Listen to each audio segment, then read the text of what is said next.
La idea de esta charla es darles a conocer un poco de las actividades que hacemos como geoquímicos, como personas que nos dedicamos al estudio de las ciencias de la Tierra y en particular la aplicación de la geoquímica. Pero antes de empezar con esto, pues me gustaría definir un poco qué es la geoquímica para poder de ahí pasar algunos ejemplos sobre lo que se está haciendo en México en estudios geoquímicos y también de los estudios geoquímicos requieren de aparatos y de equipos para realizar diferentes estudios. Y bueno, pues ¿qué tenemos a nuestra disposición aquí en la universidad en particular? Ya hablando del país, bueno, pues es un poco más complicado, pero al menos en nivel universitario pues tenemos una gran cantidad de equipos que nos ayudan a hacer los trabajos geoquímicos. Bien, vamos a hacer un viaje a varias cosas. Por ejemplo, para empezar, ¿qué le vamos a llamar geoquímica?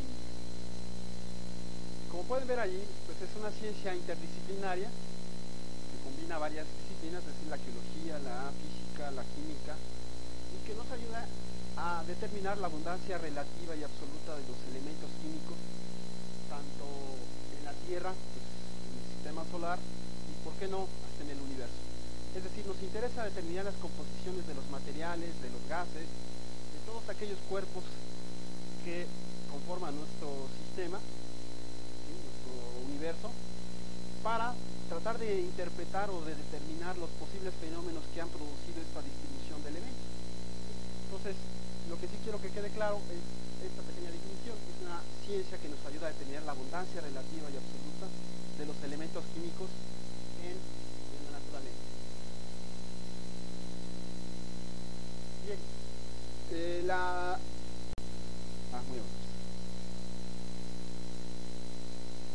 geoquímica, como les decía, pues es una ciencia interdisciplinaria y se apoya, por ejemplo, de la parte de la física, la termodinámica. Como saben, como sabrán, la termodinámica pues estudia la energía y sus transformaciones y relaciona matemáticamente a estas transformaciones de energía, ¿sí?, con los procesos físicos o químicos que en ella pasan. La termodinámica fundamentalmente tiene tres leyes necesarias. La primera pues nos relaciona la existencia de la energía. Todos sabemos que existe la energía y hay una relación directa con la materia. Entonces, esta es la primera ley de la termodinámica. La segunda ley nos expresa la dirección natural en la que deben de seguir los procesos físicos o los procesos químicos, y nos introduce un concepto que todo el mundo ha escuchado, que es la entropía, ¿sí? Es decir, esta segunda ley nos explica, por ejemplo, por qué el agua de una cascada cae de arriba hacia abajo y no de abajo hacia arriba. Es una ley, ¿no? ¿Sí? Esto sigue obedece a una cierta ley que está expresada justamente en esta segunda ley de la termodinámica. Y hay otra tercera ley que habla un poco más de la entropía, pero en cuerpos o materiales que nosotros llamamos sustancias cristalinas puras, es decir, que tienen un solo arreglo cuántico y que al cero absoluto de temperatura Kelvin, pues van a tener una entropía de cero, es decir, no va a haber un orden o un desorden diferente. Bien, hablando un poco de la historia de la geoquímica para que nos demos una idea, este término fue introducido en 1838 por un suizo, pero en ese momento pues se mezcló nada más la parte de geoquímica, es decir, la parte de geología más bien, con la alquimia de ese momento. Es decir, la geoquímica como tal no expresaba la definición que les puse en la anterior transparencia, es decir, buscar la abundancia relativa y absoluta de los elementos y además su interpretación, sino que en este caso nada más se juntaba la geología y los materiales químicos que en ella intervenían, es decir, no había esa definición que ahora conocemos. También, como la geoquímica se relaciona con la química, pues existe una relación directa con ella, y pues podemos hablar que entre los siglos XVII y XVIII, pues la mayor parte de los elementos químicos que componen la tabla periódica pues fueron descubiertos, ¿sí? De tal manera que a finales del siglo XIX y principios del XX, pues la tabla periódica que conocemos casi estaba completa, ¿sí? Se conocían pues ya elementos un poco raros como los lantánidos, los gases raros, y sobre todo, bueno, pues había un gran descubrimiento a finales del siglo XIX y principios del siglo XX de los elementos radioactivos. También había unos estudios, se hicieron estudios en los cuales se relaciona que el espectro de rayos X emitidos por ciertos elementos está relacionado directamente con los números atómicos de los elementos. Si se acuerdan de su clase de química, pues la tabla periódica es un listado de números atómicos. El número 1 sería el hidrógeno, el 2 el helio, y así nos vamos. ¿Sí? Entonces, este era un descubrimiento importante porque nos ayudaba a determinar la presencia de elementos a partir de sus emisiones espectrográficas de rayos X o de otro tipo de radiación. Hasta ese momento, hasta antes de 1911, por ejemplo, aquí ya lo puse, la geoquímica no se conocía como la conocemos ahora. Los alquimistas o las personas encargadas de estudiar las rocas únicamente les interesaba determinar la composición de materiales, pero no llegaban a ninguna explicación. Por ejemplo, se ponían a determinar la composición de rocas blancas, pues son ricas en sílice, aluminio. Las rocas oscuras o de color negro pues son ricas en hierro, magnesio. Muy bien, hicieron un gran catálogo de estas rocas, pero sin llegar a explicar, bueno, de dónde vienen, por qué existen rocas blancas, por qué existen rocas rojas, verdes, no sé, ya ven que hay una gran variedad de coloraciones en las rocas y que esto representa una composición química. Entonces, hasta ese momento era hacer un gran catálogo, o el principal tiempo era determinar la composición de materiales sin explicar su origen o su evolución en el tiempo, que es una parte importante de la definición de geoquímica. Y no es sino hasta los trabajos de Goldsmith, yo creo que lo han oído por ahí, y sus colaboradores, en los cuales ellos cambiaron el concepto anterior de geoquímica por el moderno. Es decir, no nada más se dedicaron a determinar la composición de materiales y decir, pues esta roca tiene tal elemento, esta roca tiene este otro elemento, sino además a tratar de sacar modelos aplicando termodinámica para tratar de demostrar la evolución, más bien no de demostrar, sino de identificar los procesos que le han ocurrido a los materiales que nos ayuden a entender la evolución pues, de la Tierra, de los astros que vemos o de los diferentes cuerpos que nos rodean. Uno de los mayores avances que se tuvieron en los estudios de geoquímica pues es a partir de la Segunda Guerra Mundial, ¿sí? Ya que muchos de los equipos que ahora utilizamos rutinariamente fueron diseñados, los primeros fueron diseñados en esa época, y entonces pues se construyeron grandes aparatos, diferentes aparatos, que nos ayudaran a conocer la composición química de materiales de una manera más rápida y más precisa, ¿sí? De tal manera que pues teníamos ya las bases, por ejemplo, del espectrómetro de masas, lo vamos a ver un poquito más adelante en fotografías, los microscopios electrónicos, los equipos de plasma con espectrometría de masas, etcétera. Con estos aparatos, pues como les digo, se hizo un gran avance porque podemos determinar la composición química de materiales de una manera más rápida y de mayor calidad los datos. Otra parte importante que menciono aquí al final, no se lo alcanzan a ver, es que la geoquímica también tuvo un gran avance cuando se relacionaron con las teorías de la tectónica de placas. Esta teoría de tectónica de placas nos habla de un mundo que está cambiando constantemente, donde hay placas que se mueven unas con respecto a otras, y bueno, pues la geoquímica nos va a apoyar o nos va a ayudar a entender este movimiento, ya que es un movimiento de elementos. Vamos a pensar en geoquímica como si fueran elementos de diferentes composiciones, en los cuales se encuentran unos con otros, reaccionan o no reaccionan dependiendo de las condiciones de presión, temperatura, ¿sí? Composición. Y entonces pues la tectónica de placas se alimenta un poco de esta parte de la geoquímica. Bien, pues aquí tenemos la tabla periódica, como les mencionaba, que se conoce actualmente con todos los elementos químicos que la componen. Pero yo no sé si ustedes alguna vez se hayan puesto la pregunta, ¿todos estos elementos han existido siempre? ¿De dónde salen todos estos elementos? ¿La misma cantidad que de ellos tienen existen? ¿Sí? ¿Podremos encontrar metales como las películas de ciencia ficción que no existen en la Tierra? No, o sea, bueno, pues vamos a investigar. ¿Cómo podemos investigar si todos estos elementos químicos existen en todo el mundo, en el universo, en el sistema solar? Entonces, pues es un poco difícil el asunto. ¿Sí? Vamos a intentar hacerlo. Bueno, pues nuestro alcance de medición es bastante restringido porque nada más tenemos acceso a los materiales de la superficie de la Tierra, a algunos meteoritos que caen sobre ella, y bueno, sobre todo tenemos mediciones espectrométricas de las estrellas o del universo que nos encontramos alrededor. No tenemos la manera de muestrear este universo, de tal manera que lo que sí podemos ver es que la distribución de la materia es relativamente heterogénea, no hay concentraciones homogéneas de materias, tenemos grupos de estrellas, grupos de galaxias, concentraciones de polvo, ¿sí? Podemos ver eso en principio, que la distribución de la materia orgánica, de la materia en general, perdón, ¿sí? Todos los elementos químicos es de manera heterogénea, no están todos igualmente distribuidos en todas partes. Por ejemplo, aquí hay otra, una galaxia que es famosa, bueno, siempre la pongo porque es sombrero mexicano, si le pusieron, en la cual podemos ver una gran concentración de materia y hay espacios donde no existe nada de ella. ¿Sí? Bien, como les decía, las únicas maneras de determinar la composición del universo pues es a través de mediciones espectrométricas. Los astrónomos se dedican a hacer este tipo de mediciones y algunas muestras de meteoritos que nos caen, que podemos recuperar, y también de la composición promedio que tenemos de la Tierra.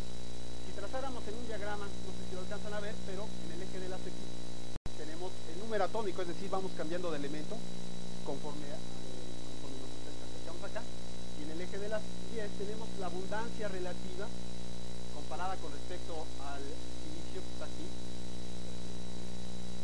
de los elementos más abundantes que habría en el universo. Entonces podemos ver claramente que los elementos por mucho más abundantes en el universo son el hidrógeno y el helio, pero por mucho. Y luego todos los demás elementos disminuye su abundancia relativa de manera exponencial.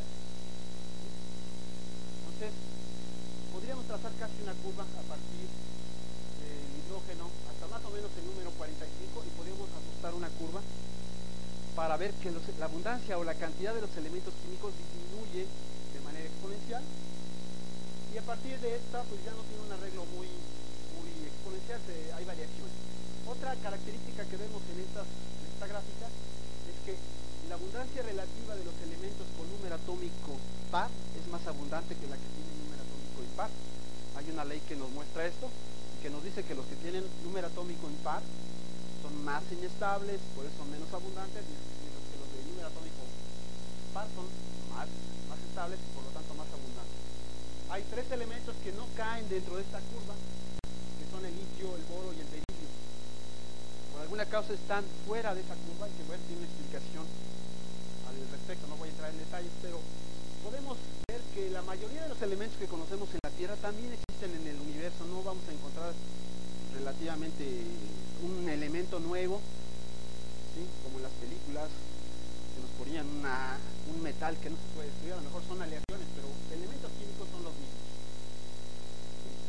Bien, esta es la distribución de los elementos, pero ¿dónde se forman estos elementos? ¿Siempre han existido? Bueno, pues esto lo podemos nos podemos acercar utilizando las teorías de nucleosíntesis. Estas teorías nos hablan de que todos los elementos se formaron a partir de dos, o más bien de un elemento primordial, que es el hidrógeno, y que el hidrógeno, sobre todo las reacciones termonucleares que ocurren en las estrellas, se están formando por fusión atómica, por fusión nuclear, los diferentes elementos. Aquí hay un ejemplo esquemático de tres diferentes tipos de estrellas. Por ejemplo, esta sería una pequeña, una mediana y una muy grande. Nuestro Sol entraría en la primera categoría, sería una estrella pequeñita, en la cual en el núcleo se está quemando hidrógeno, diciendo que se está quemando, el elemento está quemando, se está fusionando nada más, se está transformando en hidrógeno, y todo esto exterior al núcleo pues es el hidrógeno que aún está en proceso de ser transformado en otro elemento. En este otro pues tenemos ya varias capas en las estrellas. En el núcleo, en lugar de quemarse hidrógeno, pues se está quemando helio, hay otra capa donde está quemando el hidrógeno y sus respectivas capas que llamamos como combustibles y que todavía están en proceso de formarse. Y bueno, hay estrellas mucho más complejas donde, por ejemplo, en el núcleo se está fusionando el silicio para formar otros elementos. Entonces, bueno, pues aquí tenemos una serie de elementos. Por ejemplo, el hidrógeno se quema para producir helio, y así sucesivamente varios de estos elementos se están transformando para producir una serie de elementos como los que estamos encontrando distribuidos en nuestro universo y en la Tierra igualmente. Ojo, hay que recordar que estas fusiones ocurren a millones de grados Kelvin. Por ejemplo, la más bajita está a 60 millones de grados Kelvin y la más alta a 3.000 millones de grados Kelvin. O sea, no son cualquier cosa, los elementos no se forman en cualquier lado, sino bueno, pues esto se forman en las estrellas. Una cosa que sí podemos remarcar es que aunque tengamos estrellas muy grandes y muy masivas, no pueden formar en su núcleo átomos de elementos tan pesados como el uranio, que tiene número atómico 90 o 80 o estos números atómicos. Estos no se pueden formar en estas estrellas. Debe haber un fenómeno que se produzcan estos, es decir, se necesita muchísima más energía para producir estos átomos más pesados. Y entonces, bueno, pues las teorías de nucleosíntesis hablan justamente que también existen, por ejemplo, cuando termina la vida de un sol o de una estrella, pues la formación de supernovas, que son explosiones instantáneas de una alta energía, en la cual pues puede haber la fusión de estos átomos ya existentes y van a producirnos los elementos más pesados que no pueden producir aquí. Por ejemplo, aquí llegamos hasta silicio, pero pues nos falta muchísimo, ¿no?, para los demás. Es por eso que, y como estos procesos de nucleosíntesis no son tan abundantes, pues no tenemos tantos elementos químicos como vimos en la curva, ¿sí?, como los que veíamos acá. Estos son fenómenos ocurridos de manera muy poco frecuente, mientras que todo esto es de manera más o menos frecuente en las estrellas. Si pasamos al sistema solar, pues vemos también que la distribución de la materia es relativamente heterogénea. Tenemos planetas internos o terrestres, los cuales son materiales sólidos principalmente, mientras que tenemos otras partes formadas por planetas gaseosos, es decir, no tenemos la misma composición en los diferentes planetas. Aquí en geoquímica a esta separación de elementos le llamamos fraccionamiento, es decir, de un todo se están separando partes, a eso le llamamos fraccionamiento. No sé si alcanzan a ver, me salió un poco opaca, pero aquí hay una comparación entre las características físicas y algunas químicas de los planetas del sistema solar. Estamos comparándolas, como no tenemos un acceso directo a ellos, estamos comparando las composiciones de la Tierra con respecto a ellos. Y bueno, lo que podemos ver es que, por ejemplo, los planetas internos tienen una composición muy parecida a la nuestra, tienen un núcleo, un manto corteza muy similar al nuestro, tienen un núcleo también, parece ser que de hierro níquel, ¿sí? Tienen una composición muy parecida, hay ligeras variaciones, algunos tienen atmósfera, otros no, como Mercurio no tiene atmósfera, mientras que los planetas externos, ¿sí?, o jovianos, pues no conocemos nada de su interior, lo único que conocemos es que la mayoría del cuerpo que los rodea es gas. Y como pueden ver, por ejemplo, en el caso de las densidades, la Tierra tiene 5.5 gramos por centímetro cúbico de densidad promedio, mientras que los cuerpos planetarios externos su densidad es muy baja, pero comparada con su masa pues nos ganan muchísimo, ¿no? Nosotros tenemos una, mientras que ellos tienen 300 o 200 veces más que nosotros, ¿sí? Entonces ahí claramente se puede ver esta distribución, esta diferencia de masa entre los diferentes cuerpos. Otro de las evidencias que tenemos sobre la composición del universo pues son los cuerpos meteoríticos. ¿Qué es un meteorito? Pues es todo cuerpo extraterrestre que llega a la Tierra. Se estima que al año nos caen en la cabeza, cuidado por ahí, como unas 500 meteoritos por año, ¿sí? De estos 500 pues unos cuantos se pueden recuperar y otros pues se pierden en la atmósfera, algunos no se llegan a encontrar. De una manera simplista podemos clasificar los meteoritos en tres tipos en función de la cantidad de material metálico que poseen.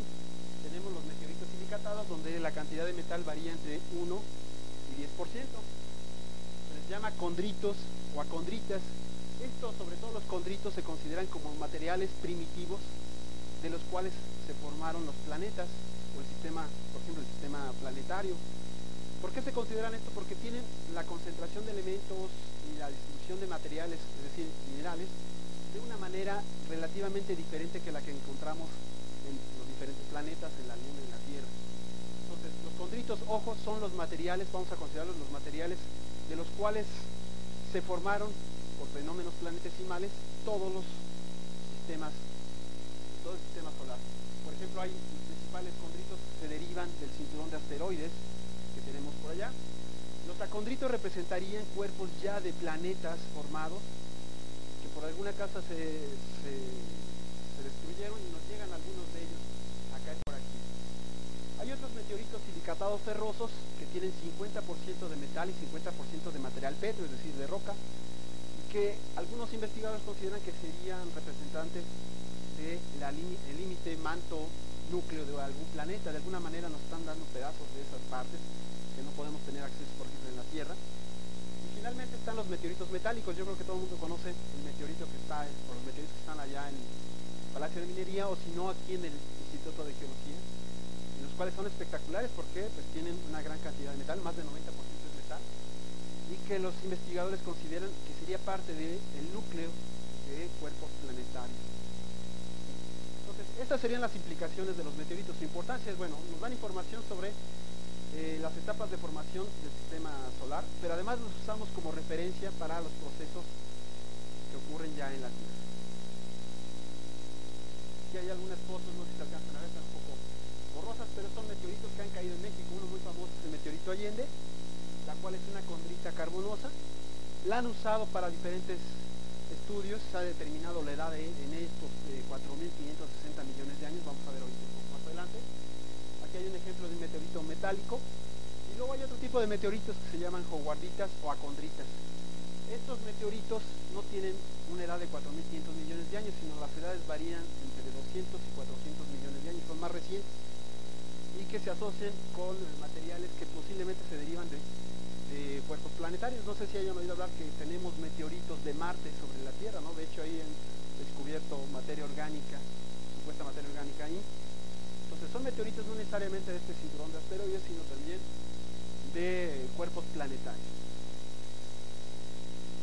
Bien, también en este viaje que hemos estado haciendo no hay que olvidar la Luna. La Luna pues es nuestro cuerpo planetario más cercano, en la cual pues la masa, hay una cierta relación de masa mucho menor, es el 1%, 1.2% de la masa que tenemos en la Tierra. ¿Sí? Los astronautas han traído casi media tonelada de materiales cada vez que han ido, y las rocas son muy similares a las que tenemos, sobre todo en la parte volcánica, son rocas volcánicas. No sé si hayan ido a Universo, ahí hay un fragmento de una roca lunar. Yo no sé si está ya mugrosa de tanto que la tocan, pero se parece a un basalto de Seúl. Yo podría poner un basalto de Ciudad Universitaria y se parece. Es decir, se parecen muchísimo, no hay mucha diferencia. Los estudios geofísicos que han hecho sobre la Luna pues también indican la presencia de una litosfera de 1.600 kilómetros de espesor, un núcleo. ¿Sí? Estas son las principales características de la Luna, es decir, no vamos a encontrar elementos diferentes, son muy similares, tienen una cierta presentación diferente. Evidentemente la Luna no tiene atmósfera, ¿sí? Y tendrían una composición mineralógica diferente, los elementos son los mismos. Bien, como resumen de este viaje que hemos hecho, pues aquí hay una pequeña tabla sobre la abundancia relativa en diferentes sitios. Empezamos por ejemplo con el Sol, dijimos que los elementos más abundantes en él serían por mucho el hidrógeno y el helio, aunque también hay oxígeno y carbono. En el caso de los meteoritos, las condritas, el principal elemento abundante es el oxígeno, el hierro, el silicio, el magnesio. Para la Tierra total no es el oxígeno, estamos acostumbrados a ver el oxígeno en todos lados, pero el principal elemento en la Tierra total pues, es el hierro, el oxígeno, el silicio y el magnesio. Mientras que en la corteza sí, bueno, en la corteza sí hay muchos silicatos, la atmósfera, entonces el oxígeno, el silicio, el aluminio, hierro, que se parecen muchísimo al que tenemos en la Luna. Hay una pequeña diferencia acá, porque no tienen tanta evolución los materiales. Bien, este es un esquema de la Tierra mostrando nuestras diferentes capas determinadas de manera por diferentes métodos geofísicos, en los cuales pues, nos propone la presencia de un núcleo interno, un núcleo externo, el cual está unido. Tenemos un manto con sus espesores particulares y la corteza. Y aquí abajo en esta tablita pues se ve la comparación o la cantidad de material que tienen estos espesores de la corteza. La principal masa de la Tierra pues sin duda el manto, que tiene 67.2% del total de la Tierra. Le seguiría el núcleo. Enseguida pues con un poquitito, no llega ni al 1% de la corteza terrestre. O sea, la corteza es meramente la corteza, es la orilla. ¿Sí? Y bueno, pues ya no hablamos más de los demás capas que tiene la Tierra, por ejemplo la hidrosfera y la atmósfera. La atmósfera pues apenas llega casi al 0.0001% del total de la Tierra. O sea, para nosotros es muy importante la atmósfera, pero pues no representa gran cosa en función de masa con respecto a la Tierra. Sin embargo, vamos a ver algunas cosas al respecto. Bien, otra herramienta que estamos usando mucho en geoquímica es la geoquímica isotópica. Y para ello, bueno, pues tenemos que definir un isótopo. Yo creo que en su clase de química se acuerdan lo que era un isótopo. Es aquellos elementos o núcleos que tienen igual número atómico pero diferente número de neutrones. Esto nos va a dar diferentes masas. Entonces un isótopo es igual número atómico, pero diferente número de neutrones. Por ejemplo, en el caso del hidrógeno, el número atómico es 1, pero tenemos masa 1 y masa 2. En el núcleo tenemos un protón, que es la masa 1, y en el hidrógeno 2 tenemos un protón más un neutrón. ¿Sí? Entonces, tenemos esto que es un isótopo. Dentro de los isótopos tenemos dos tipos: los isótopos estables, que son alrededor de 260 de todos, los cuales su abundancia no cambia a través del tiempo. Existe relativamente la misma cantidad de hidrógeno 1 y de hidrógeno 2 a través de toda la historia de la Tierra. ¿Sí? No ha cambiado su abundancia, siempre han sido la misma cantidad. ¿Sí? Y tenemos una serie de isótopos que usamos frecuentemente en geoquímica. Por ejemplo, el del hidrógeno que ya mencioné, el oxígeno, el carbono, el azufre, el nitrógeno. Todos estos nos ayudan, a pesar de que no hay un cambio porque esté decayendo uno en otro. Sus variaciones isotópicas se deben a procesos químicos, a reacciones cinéticas, a diferentes cambios que nos ayudan a entender la procedencia de materiales. Por ejemplo, el hidrógeno y el oxígeno forman moléculas de agua. Vamos a ver más adelante un ejemplito de cómo funciona esto. Y nos ayudan a entender la procedencia de agua, la procedencia de materia orgánica, la procedencia del azufre, ¿sí? O la procedencia del nitrógeno. Estos isótopos o las variaciones isotópicas nos ayudan a entender la procedencia o movimiento de materiales. Bien, el otro caso de los isótopos son los isótopos radioactivos, que yo creo que todo el mundo conoce. Son alrededor de 1440, es decir, son más los isótopos radioactivos que los estables. Y estos, las variaciones entre ellos, ahí sí se debe al decaimiento radioactivo de un elemento o de un isótopo en otro. Los más usados, o los que más usamos nosotros en geoquímica para conocer la edad de rocas, pues son los que están presentados aquí. Por ejemplo, el uranio plomo, el torio plomo, el rubio estroncio, el samario neodimio, el potasio argón, y bueno, a veces el más conocido que todo el mundo menciona es el carbono 14. Todos son isótopos radioactivos y que el tiempo que tardan en transformarse de un isótopo padre, los que están, por ejemplo, el uranio, torio, rubio, carbono 14, son los isótopos padres, así les llamamos. Al transformarse en isótopos hijos es el tiempo de decaimiento, y esto lo usamos para conocer la edad de rocas. Estos elementos químicos los usamos, como les digo, para determinar la edad de materiales, la edad absoluta de materiales, y normalmente los encontramos en minerales como los que se mencionan aquí: circones, micas, en feldespatos, en el carbono 14, evidentemente en materia orgánica. Con estas edades, más bien con estos métodos isotópicos radioactivos, pues se ha podido determinar, por ejemplo, la edad de las rocas lunares que han traído los astronautas, y da una edad entre 4.400 y 4.500 millones de años. ¿Sí? Hay algunos minerales de ella, de aquí, que también dan esas mismas edades. Y por ejemplo, en el caso de la Tierra, los minerales más antiguos que se han datado varían entre 4.400 y 4.460. Ninguno da esta edad. Hay una diferencia de 100 millones de años entre estos. Bueno, pues ¿por qué hay esta diferencia? Bueno, pues ya vimos que la Tierra no es un cuerpo estático como tendríamos en la Luna, que no hay tectónica de placas, no hay destrucción de una roca con otra, no se está cubriendo una roca antigua con una más reciente, pero en el caso de la Tierra sí. Entonces es probable que sí existan rocas con esta edad, pero o bien están cubiertas o se han destruido cuando se choca un cuerpo de la corteza junto con otro y no se han determinado. Como referencia, bueno, pues también de otros cuerpos de meteoritos, de condritas sobre todo, pues se han determinado este rango de edades, que es muy similar a las que tendríamos para la Tierra o para la Luna. Bueno, ya para estimar la edad del universo, bueno, se proponen 15.000 millones de años. Es una estimación a partir de las observaciones físicas que se tiene del universo. Bien, a continuación vamos a ver algunos ejemplos de lo que hacemos en ciencias de la Tierra, ¿sí? Las aplicaciones de geoquímica. Bueno, una que es muy espectacular, una de los fenómenos más espectaculares, evidentemente, son las rocas ígneas. De hecho, las rocas ígneas y las metamórficas tenemos el 95% de todas las rocas de la Tierra. El restante pues son rocas sedimentarias. Las sedimentarias son menos abundantes, son más abundantes en superficie, pero en volumen las rocas ígneas son las más importantes.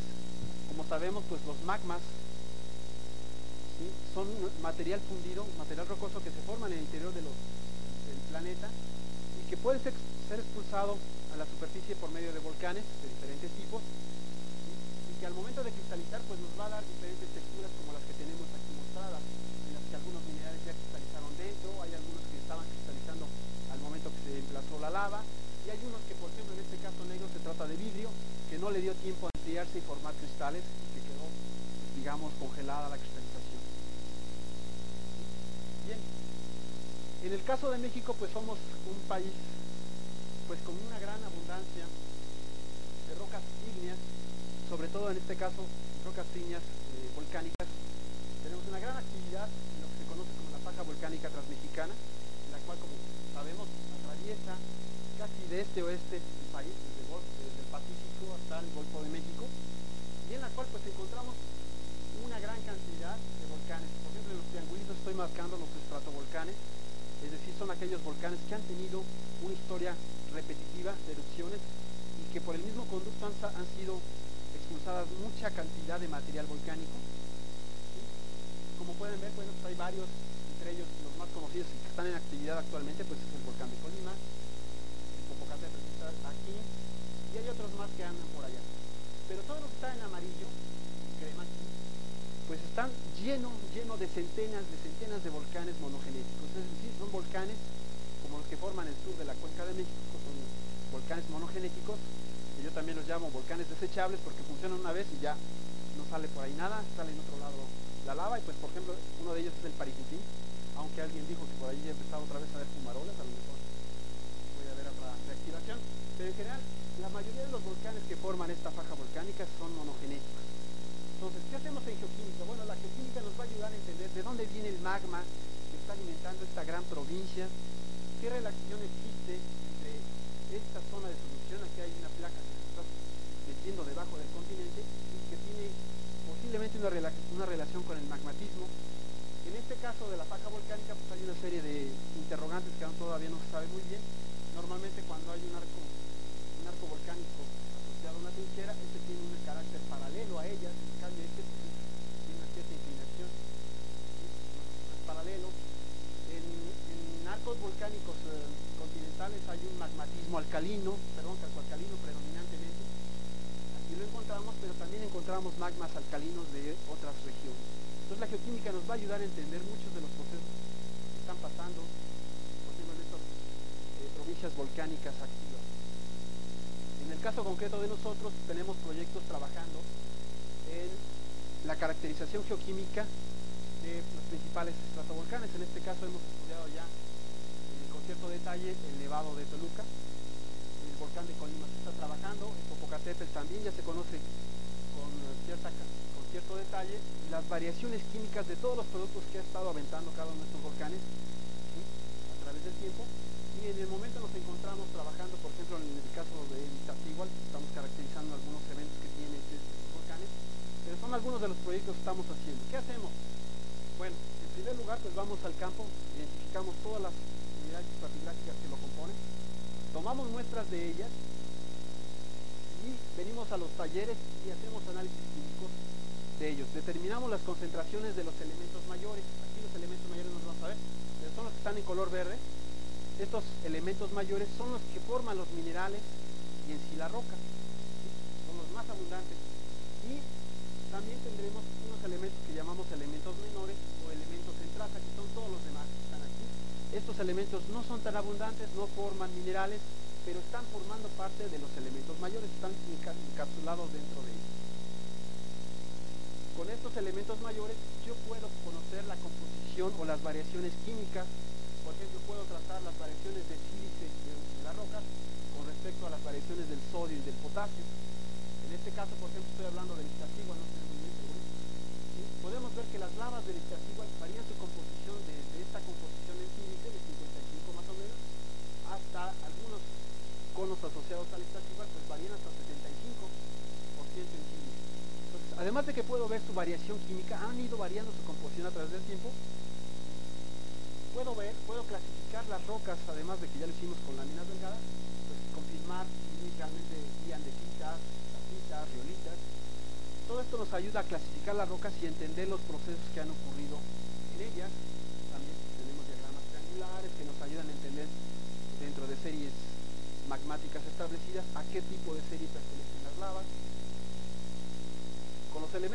podemos determinar también procedencia de materiales. Ya dijimos que los elementos traza no forman minerales, o sea, yo no voy a encontrar minerales de lantano, de terio, pero sí están dentro de las rocas y sus variaciones químicas nos ayudan a entender procesos dentro del magma desde que se formó hasta que se emplaza. Por ejemplo, en este caso se habla, por ejemplo, de un enriquecimiento a partir del europeo de los elementos de tierra ligeras con respecto a las pesadas.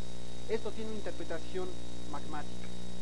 ¿Sí? Cada vez que vemos este tipo de patrones lo podemos asociar con un fenómeno. Por ejemplo, en este caso son las rocas del Popocatépetl. Nos está hablando que el magma posiblemente se derivó de una zona, de un manto empobrecido, en la cual hubo una fusión parcial y se enriquecieron los elementos de tierra ligera. Esto nos puede ayudar a entender procesos que no podemos ver y que ocurren a 100 kilómetros de profundidad. En cuanto a la isotopía, vimos que podemos determinar la edad de las rocas, pero también podemos ver la procedencia de materiales, cómo proceden. Y aquí este es un diagrama combinado donde se muestran las relaciones isotópicas de neodimio contra estroncio, y estas papas que tenemos acá pues son las variaciones isotópicas de los diferentes volcanes que hemos estudiado. Por ejemplo, aquí está en verde el Pico de Orizaba, en amarillo el Nevado de Toluca, en azul el Popocatépetl, y estos cuadritos pues representarían, por ejemplo, las del Iztaccíhuatl. Y entonces cada uno de los volcanes o de los centros volcánicos podemos ver en este tipo de diagramas con todos los demás detalles, pues a qué, si están asociados o cada uno de ellos tiene una historia particular, cómo los podemos relacionar. Todo esto nos da información la geoquímica. Vuelvo a repetir, no podemos llegar a 100 kilómetros de profundidad y ver dónde está fundiendo el magma, ya que por ejemplo las perforaciones más profundas pues nada más llegan a 15 kilómetros, o sea, ni perforando podríamos llegar. Entonces, estas son las evidencias que nos ayuda la geoquímica a entender procesos.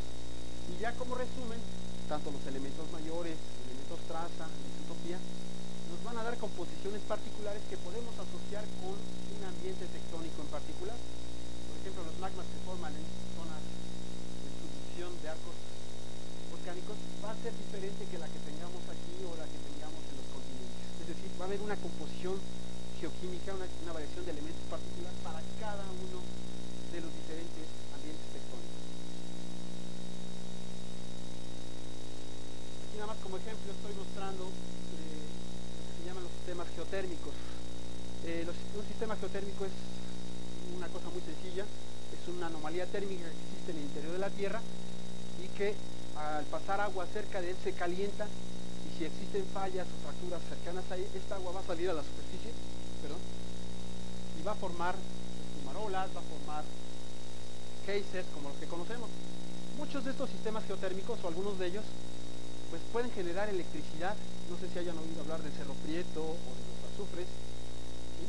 Pero si este vapor que está saliendo aquí es suficiente y bastante caliente, es decir, a más de 250 grados centígrados, pues es relativamente sencillo poner una turbina y que este calor que está saliendo ahí me empiece a generar electricidad y se pueda producir este producto.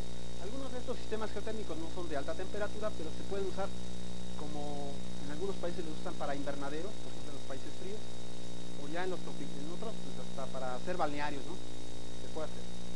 Bien, la geoquímica, ¿cómo nos ayuda a entender estos sistemas? Bueno, pues todos los fluidos que están saliendo por aquí, yo puedo caracterizar su composición en diagramas como este tipo, y podemos ver que, por ejemplo, que los sistemas geotérmicos asociados a una fuente térmica magmática van a tener aguas ricas en cloro, ¿sí? Principalmente, este es el caso de los sumeros, otro sistema geotérmico que está allá en Puebla, mientras que si el agua que está asociada al sistema geotérmico se mezcla con otras aguas que no tienen nada que ver, pues va a haber variaciones en bicarbonatos, en sulfatos, ¿sí?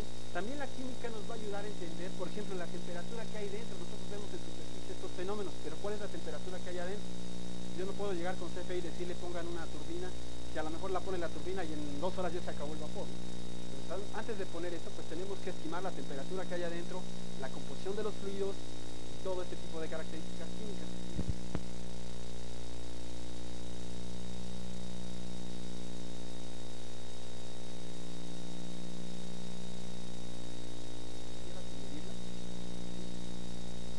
Puedo también estimar la procedencia de los fluidos por medios isotópicos.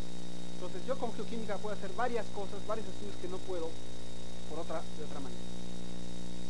Bien, vamos a pasar al campo de las rocas sedimentarias. Como les mencioné, pues es una parte pequeña de del total de rocas del planeta, son alrededor del 4%. Es cierto, están muy expuestas en superficie y de hecho se forman en la superficie. Tenemos dos tipos generales de rocas sedimentarias, las detríticas, es decir, que son productos de granos que van rodando y que son transportados por diferentes medios, ya sea por agua, por aire, por gravedad. Y tenemos las rocas que son formadas por procesos químicos, como los carbonatos, que se están formando en los arrecifes por precipitación directa de carbonatos, o por algunos organismos, como en este caso aquí presento, son radiolarios, son organismos que en lugar de hacer su concha de carbonato la hacen de silicio. Bien, pues también podemos aplicar algunos de los métodos geoquímicos en las rocas sedimentarias. Aquí como ejemplo presento algunos de los medios de transporte de los materiales detríticos. Por ejemplo, en un glaciar, pues los materiales se transportan ya sea por el glaciar o por gravedad. ¿Sí? Por medio de los ríos se están transportando, se está erosionando toda esta parte y se están transportando los materiales. Dentro del océano también, en este caso en el delta del río Nilo, dentro del océano todavía hay materiales que se están transportando. ¿Sí? O esto espectacular, por ejemplo, estos son vientos eólicos. Aquí está el desierto, no se alcanza a ver, pero esto es el límite de África. Aquí está España. Y cómo los vientos que se están produciendo están arrastrando todo este material y lo están depositando. Inclusive estos vientos llegan, llegan hasta América. Pues. ¿En qué nos ayuda la geoquímica a entender la evolución de rocas sedimentarias? Pues, por ejemplo, en el caso de ver cómo se están intemperizando las rocas sedimentarias. En este caso, bueno, pues el intemperismo es la alteración in situ de una roca, ¿sí? Es decir, no se está transportando, pero los agentes atmosféricos, el agua, el aire, están atacando esta roca y están produciéndole cambios a todos estos materiales.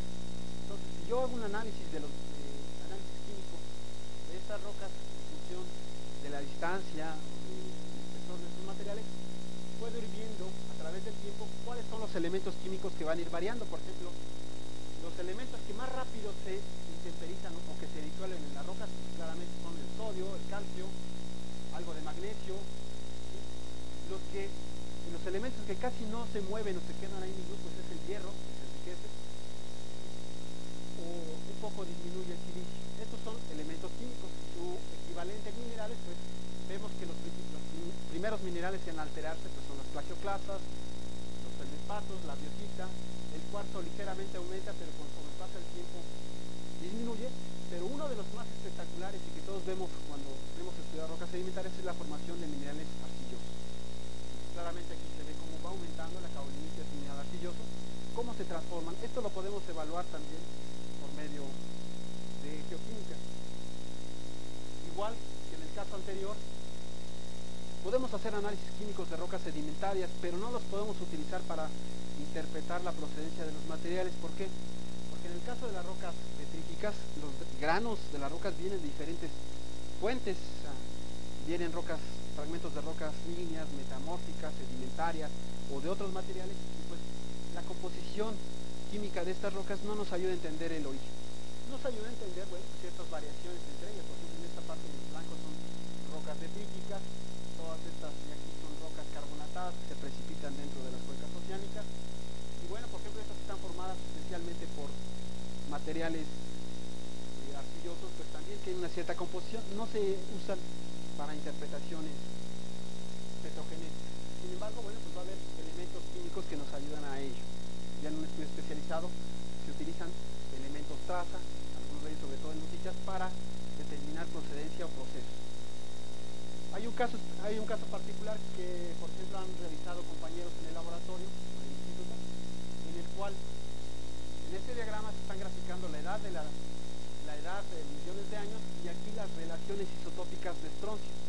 El estroncio es un isótopo radiogénico derivado del rubillo. El rubillo 87 decae en estroncio 87, pero este estroncio es muy soluble en agua y puede permanecer por mucho tiempo dentro del mar.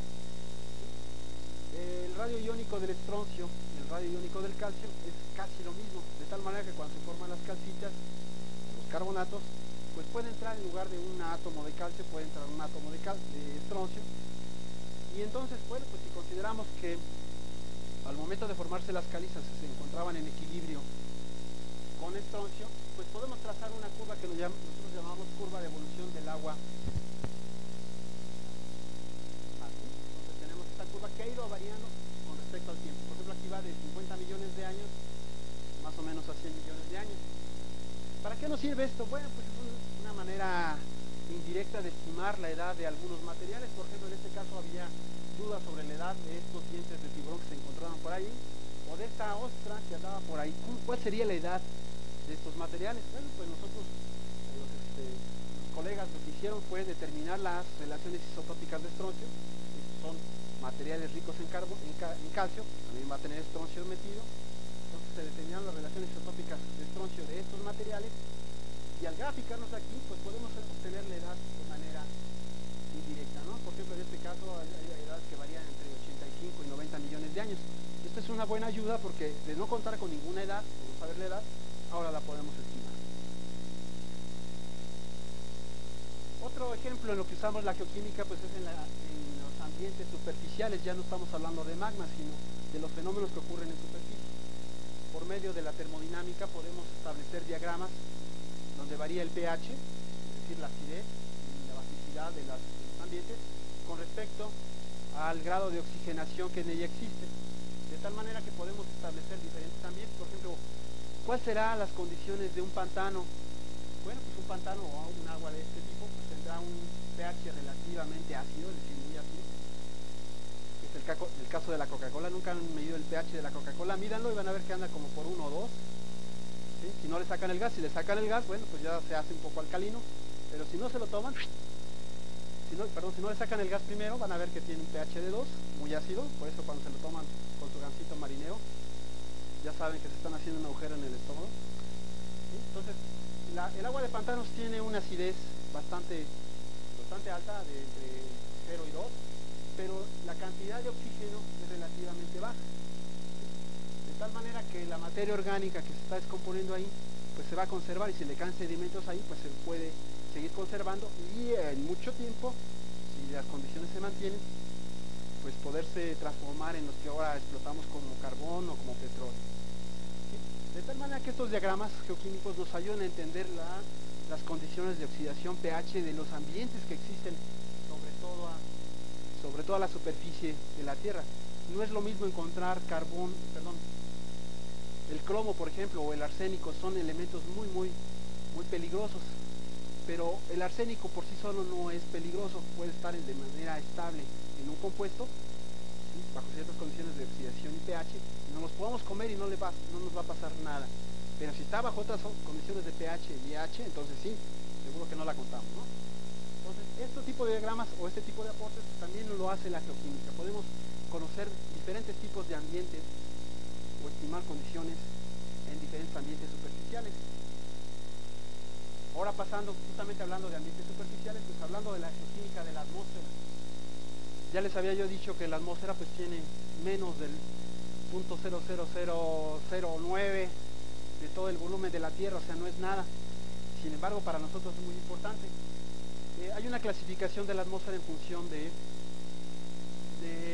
las capas que la componen. Por ejemplo, la parte más baja se llama troposfera, muchos de ustedes la conocen, y que su espesor no va más allá de 10 a 15 kilómetros, y en la cual se produce la mayor parte de los fenómenos atmosféricos que vemos, ¿no? Las tormentas, los ciclones. Y arriba de la troposfera pues tenemos en general, no voy a entrar en detalles, es más complejo, está la estratosfera, la cual está compuesta de diferentes capas.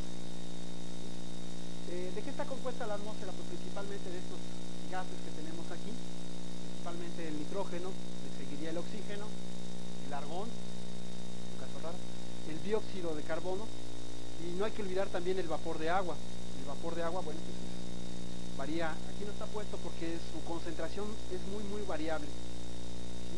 Puede en algunos sitios ser del 2% del menos del 0.2%, y la máxima puede llegar hasta el 4% del total. O sea, el vapor de agua es muy variable, ya que se condensa o se evapora de manera fácil. ¿Qué podemos hablar de la geoquímica de la atmósfera? Bueno, pues según los estudios, esta atmósfera se ha mantenido relativamente constante a través del tiempo. Se han adicionado constantemente gases. De hecho, el origen de la atmósfera, según las estimaciones, al inicio, hace 4.500 millones de años, no existía atmósfera porque el planeta estaba demasiado caliente, y todos los gases que contenía pues estaban evaporando, se estaban yendo hacia el espacio y no había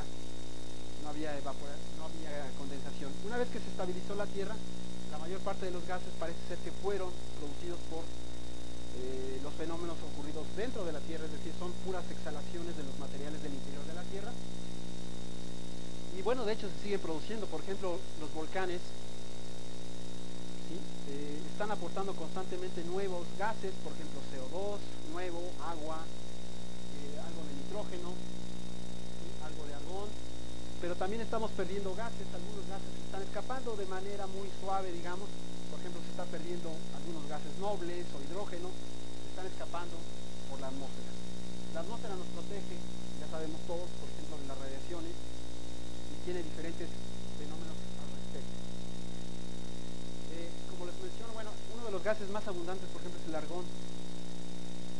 El argón, la principal fuente que tenemos es el argón 40. Este argón 40 se produce por el decaimiento radioactivo del potasio 40, que es un isótopo radioactivo, y entonces hay tanto potasio en la corteza que se está todo el tiempo decayendo, está produciendo argón, y por eso es la gran cantidad de argón que tenemos. ¿Sí? Hay varias cosas que podemos estudiar al respecto. Por ejemplo, una de las que nos está afectando recientemente es la producción de una gran cantidad de CO2 en el tal fenómeno de invernadero. ¿Sí? Esto pues se puede estudiar también desde el punto de vista geoquímico, cómo ha ido variando a través del tiempo. Se busca información de rocas que ya hayan tenido esta información, y entonces podemos hacer una evaluación de cómo ha ido variando esta composición de CO2 a través del tiempo, si realmente estamos contribuyendo, pero yo creo que sí. Por ejemplo, se estima que la erupción del Santa Elena produjo 10 millones de toneladas de CO2 en su erupción, pero en un año los humanos nos aventamos 20, que son 2.000 millones de toneladas. Entonces, pues como que sí le estamos echando CO2 a la atmósfera, ¿no? Y la importante de esto, bueno, pues que el CO2 no nada más está quedando ahí, sino que hay una gran interacción con el agua de mar, que vamos a ver. A continuación, en la geoquímica de la hidrósfera. Estos son los principales compuestos del agua de mar. Los principales iones, ya sabemos, son el cloro, el sodio, los sulfatos, el magnesio, ¿sí? Y los gases que están disueltos en el agua de mar, el principal pues es el dióxido de carbono. Hay una gran relación o una gran interacción. El dióxido de carbono es muy soluble entre el dióxido de carbono de la atmósfera y del mar. Entonces el mar ahorita está amortiguando mucho del CO2 que está produciendo el hombre, se está amortiguando, es decir, se está disolviendo dentro del océano, y eso lo podemos estudiar también por medios isotópicos. Otro de los temas que también estamos mucho en boga pues son los estudios ambientales. ¿Por qué? Porque podemos ver la movilidad de elementos químicos en tiraderos, en minas, en basureros, en los ríos, la contaminación que estamos produciendo en todos estos sitios, en aguas subterráneas, como los que estamos aquí viendo. Por ejemplo, este es un caso muy curioso, siempre me da un poco de risa, porque es un tiradero de una mina que contenía plomo. No está aquí en México, afortunadamente, pero es un tiradero y está lleno de metales pesados. Pero aquí, si alcanzan a ver, hay puras varitas, ahí sembraban vid, es decir, uvas para hacer vino, y resulta que pues ahí las plantaron, el terreno se prestaba y las plantaron, y ahora cosechan uvas. ¿Ustedes creen que no tengan metales pesados las uvas? Yo creo que sí, ¿verdad? Y lo que considero también, bueno, pues que curiosamente estos vinos, no sé qué tengan, pero son de los más caros que hay en Europa. Pues bueno, a lo mejor la contaminación sí paga, ¿no? Este esquema muestra la evolución, más bien es una parte del ciclo del agua, en la cual, pues a partir de un océano, cómo cambia la composición isotópica del agua y su trayecto, ¿sí? Formando este ciclo. Por ejemplo, el agua de mar tiene, según el estándar que usamos, como es agua de mar, tiene un valor de 0, pero el agua que se evapora encima de ella tiene un valor de menos 13 por 1000, es decir, está empobrecido en isótopos pesados. El agua que cae de esta nube, el agua que cae se va a enriquecer ligeramente en isótopos pesados, mientras que la nube se sigue enriqueciendo en los isótopos ligeros, y así sucesivamente. De tal manera que si ustedes trajeran una muestra de agua de un pozo, de agua de lluvia, de cualquier lugar que ustedes quieran de este ciclo, se le hacen determinaciones isotópicas de hidrógeno y oxígeno, y yo les podría decir de qué parte la tomaron. Bueno, al menos latitud y altitud o la temperatura. Con este método también puedo estudiar las temperaturas o las paleotemperaturas que existían en el pasado. Otra de las aplicaciones de la geoquímica de la Tierra. Una más sería esta de la determinación de edades por medio de uranio, plomo y circones. Estas son fotomicrografías de circones con las cuales se obtiene edades de materiales rocosos antiguos, por ejemplo, que son de Oaxaca, son de Guerrero. ¿Sí? Usando el método de uranio, plomo, yo puedo determinar la edad absoluta o de cristalización de estos magmas que produjeron estos cristales. Y recientemente en el Science, por ejemplo, usando estos, bueno, no estos mismos cristales, sino cristales similares, y utilizando las relaciones isotópicas del lutecio-hafnio, se puede determinar la historia de la corteza primitiva de la Tierra. Es decir, hace 4.560 millones de años estaba la creación, estaban cayendo cuerpos para formar la Tierra, y parece ser que 100 millones después se estaba ya formando una corteza muy primitiva. ¿Y cómo lo podemos saber? Bueno, pues por las variaciones isotópicas del lutecio-hafnio. Si gustan leerlo, es un artículo muy interesante que pueden ver en el Science de diciembre del año pasado, que pueden ver este tipo de eventos. Uno de los que también me gusta platicar y que hicieron colegas de aquí del instituto es justamente esto. Aquí es determinar la procedencia de la población. En este caso muestrearon huesos y dientes de los pobladores que están en los entierros de Teotihuacán. ¿Para qué lo hicieron? Bueno, pues resulta que los dientes tenemos tres componentes principales, a lo mejor hay más. Pero tenemos la pulpa, la dentina, que es esta parte que está aquí, y el esmalte. Los compuestos de la dentina y del esmalte son fosfatos de calcio. Acuérdense, el calcio tiene el mismo tamaño de canica que el estroncio. Pues en un momento dado puede haber intercambio de calcio y estroncio. Entonces, pues estos también deben de contener estroncio. Resulta que el esmalte es lo primero que se forma del diente, es decir, tendríamos un primer valor isotópico cuando somos niños, y cuando salen los dientes definitivos tenemos este primer esmalte que nos da la composición inicial de cuando éramos pequeños de estroncio, mientras que la dentina y los huesos nos va a dar la composición isotópica de estroncio que ha pasado a lo largo de nuestra vida, es decir, lo que comemos se va a reflejar en esta parte de la dentina. Bien, pues los compañeros lo que hicieron fue justamente determinar, les dieron algunas muestras de estos huesos, de estos dientes, y por medio del laboratorio pues se les ha hecho un lixiviado, es decir, les hemos estado quitando primero el esmalte y luego la dentina, y a estas muestrecitas de esmalte y dentina de diferentes dientes y huesos se les ha medido sus relaciones isotópicas. Y por ejemplo, en este diagrama ponemos concentraciones de estroncio con sus valores isotópicos, y podemos ver, por ejemplo, que este diente, en este número, la dentina tenía este valor, mientras que el esmalte tenía este otro valor. Son diferentes completamente. Si un individuo hubiera vivido en el mismo sitio y no se hubiera cambiado de sitio, tendría, como está comiendo el maíz, las plantas del mismo sitio, tendría el mismo valor isotópico, es decir, tendría el mismo valor aquí.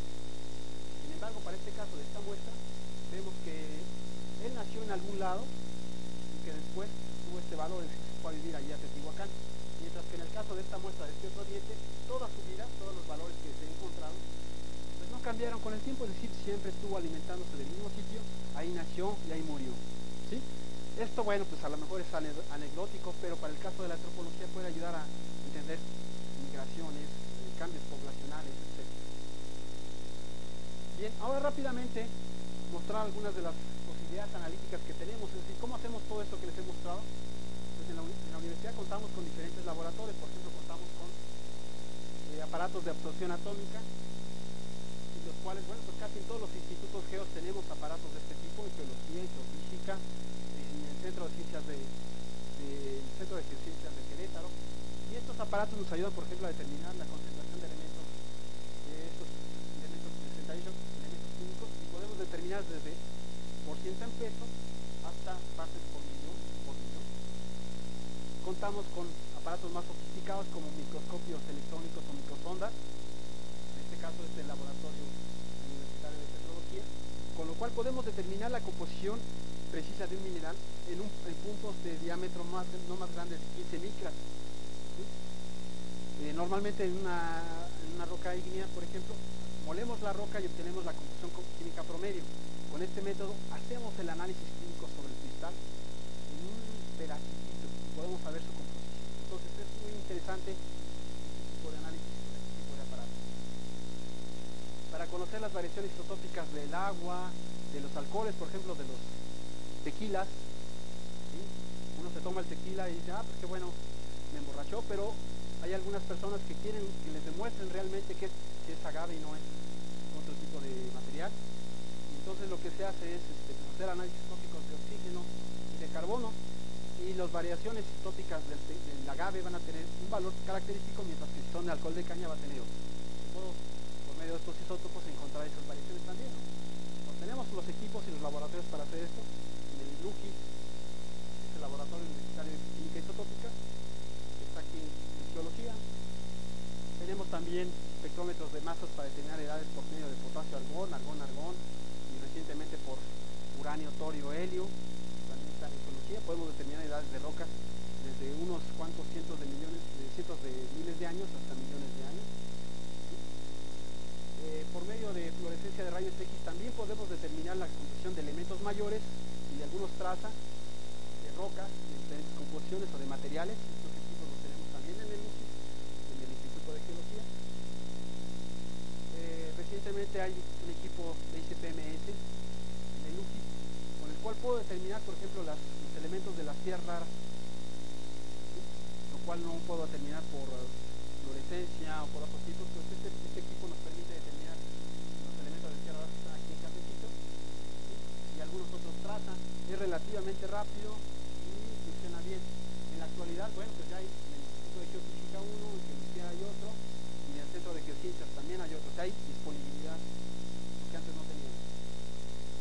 Finalmente, pues tengo les presento el laboratorio del cual soy responsable, que también pertenece al UCI, y en el cual realizamos determinaciones isotópicas de rubí, estroncio, samario, neodimio, uranio y plomo. Y bueno, pues tenemos diferentes proyectos como los que les mencioné.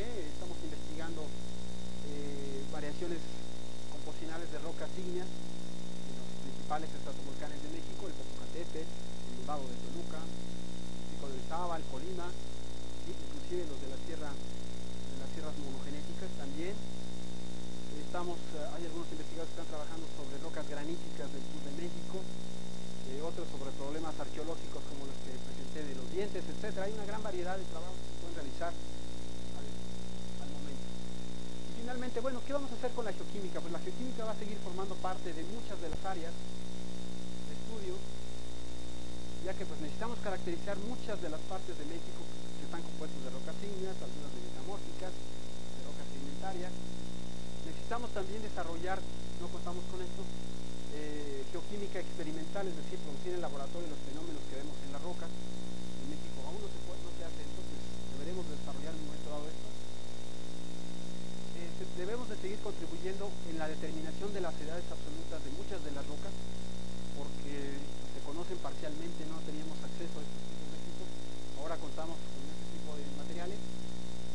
Va a seguir funcionando la geoquímica, o debemos de implementarla más para caracterizar procesos de contaminación ambiental. También, pues en el caso, no hablé del petróleo, pero también la geoquímica interviene mucho en la caracterización de la materia orgánica, yacimientos de petróleo, yacimientos de carbón. También es importante para caracterizar los recursos hidráulicos. Este año es el año del agua, y este mes pues, están toda esa serie de pláticas sobre el agua.